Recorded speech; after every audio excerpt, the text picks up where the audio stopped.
Oi, gente, tudo bem? Hoje eu vim falar com vocês sobre dependência emocional. Eu acho esse tema super importante, super necessário da gente entender, saber como é que funciona, para não acabar caindo dentro dessa armadilha da dependência emocional e acabar dependendo de outra pessoa tão intensamente. Que é exatamente isso que a dependência emocional é. É quando a gente depende de outra pessoa de uma forma tão intensa que a gente não consegue tomar as próprias decisões sozinho e a gente precisa do outro para tudo. E no outro está a fonte da nossa alegria, está a fonte da nossa felicidade, está a fonte da nossa autoestima, está a fonte de tudo. Então a gente acaba não conseguindo viver sem esse outro. Então hoje eu vou te explicar direitinho como é que funciona a dependência emocional, os riscos, as causas e o que você pode fazer para evitar. Ter dependência emocional gera muito sofrimento, tanto para quem sente essa necessidade do outro, para quem é dependente, quanto para quem se relaciona com uma pessoa que é muito dependente. Porque qualquer coisa que essa pessoa faça vai impactar diretamente na forma como você se sente.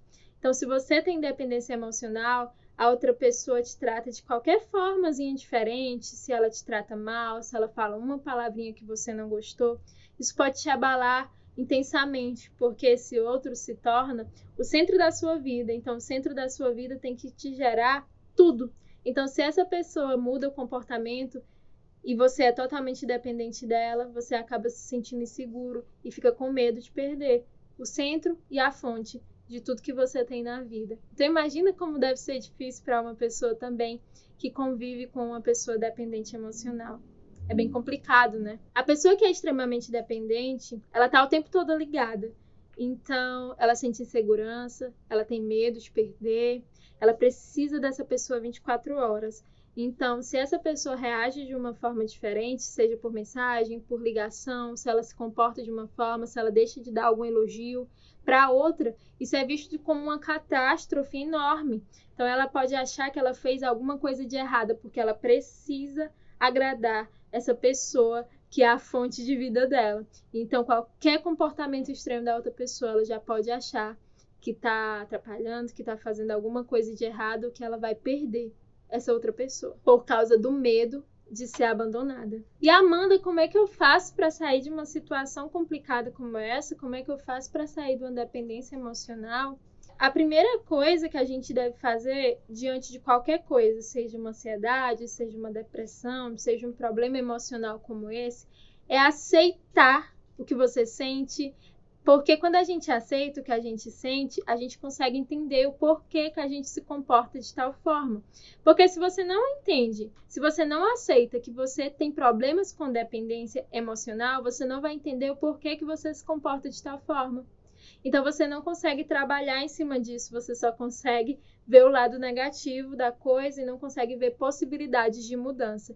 Então, entende que se você é dependente emocional, se você tem outra pessoa como a sua fonte de energia, a sua fonte de vida, você vai se comportar dessa maneira? Você vai se comportar de uma forma em que você fica extremamente com medo de ser abandonada? Imagina perder a sua fonte de energia, a sua fonte de vida. Isso é inaceitável, né?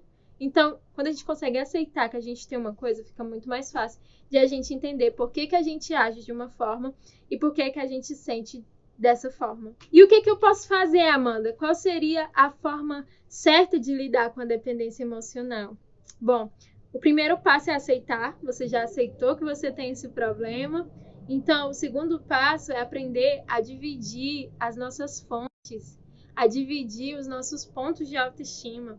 Tem gente que coloca a autoestima, a felicidade inteira no namoro, inteira no namorado, numa namorada, no marido, numa esposa. E é muito perigoso colocar numa pessoa só, porque imagina quando você perde essa pessoa ou quando essa pessoa faz alguma coisa que você não gosta, você se desestabiliza por inteiro. Porque a única fonte que você tinha era aquela pessoa. Então a gente pode dividir as fontes de energia, a fonte de vida, de onde a gente colhe, o que enche, o que eleva a nossa autoestima. A gente pode dividir entre os amigos, colocar um pouquinho da minha energia para os meus amigos, colocar para a minha família, para o meu marido ou para minha esposa, colocar nos filhos, Colocar no lazer, gente, é muito importante também, porque às vezes a gente se sente mal, a gente precisa fazer alguma coisinha e a gente precisa aprender a fazer coisas só também. Então, colocar no lazer, se cuidar, o autocuidado pode ser uma fonte de autoestima, uma fonte de energia muito grande, então é muito importante que a gente mantenha o autocuidado, que a gente mantenha as amizades, que a gente tenha uma relação boa com a família, se for possível, que a gente se relacione bem com o namorado, com a namorada, com o marido ou uma esposa, que a gente se relacione bem com a gente mesmo. Então, a gente pode procurar por hobbies. Se você gosta de esporte, coloque ali um pouquinho da sua autoestima para o seu esporte, coloque ali um pouquinho da sua energia e tira desse esporte um pouquinho da tua fonte para viver. Então, procura coisas que você gosta, coisas que te gerem prazer. E não dependa só de uma pessoa para ser feliz, porque quando a gente faz isso, a gente erra e a gente falha e a gente dá a possibilidade de a gente cair quando essa pessoa vai embora, quando essa pessoa não quer nada com a gente, quando essa pessoa rompe.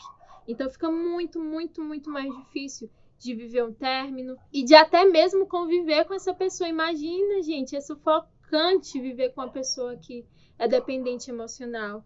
Imagina conviver com essa pessoa diariamente, onde ela precisa de você. Acaba que a pessoa se sente extremamente sugado, acaba que as expectativas do outro, de essa pessoa suprir todas as necessidades dela, acaba que gera no outro também um estresse, pode gerar ansiedade, fazer muito mal. É muito difícil conviver com uma pessoa que sofre de dependência emocional.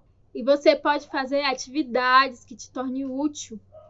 É muito importante, porque a gente consegue sentir orgulho de quem a gente é. E isso também já enche a gente de emoções boas, já melhora o humor, já faz com que a gente anule essa ideia de que a gente precisa do outro para tudo. Então, crie tarefas pequenas, crie metas durante o dia, metas possíveis e que você possa realizar. Uma coisa legal é você separar três coisas no mínimo para você fazer durante o dia. Então, você pode escolher lavar o cabelo, você pode escolher dar banho no cachorro, você pode escolher lavar uma louça, coisas simples que você sabe que você consegue fazer, que você vai fazer. E isso pode te gerar muito orgulho, pode te gerar muitas coisas boas. No final do dia você se sente orgulhosa de si mesma, orgulhoso de si mesmo, e isso é muito bom. E com isso, você gera várias fontes de prazer, várias fontes de vida, e isso faz com que a vida seja mais leve. Isso faz com que a gente não utilize uma pessoa só como a fonte, como o apoio que a gente precisa. Isso faz com que a gente se torne mais independente e que a gente consiga fazer tudo o que a gente deseja e o que a gente quer, sem depender do outro. E é isso, gente. Espero que tenham gostado. Se inscrevam no meu canal, deem um like aqui e compartilhem com os amigos. Até o próximo vídeo.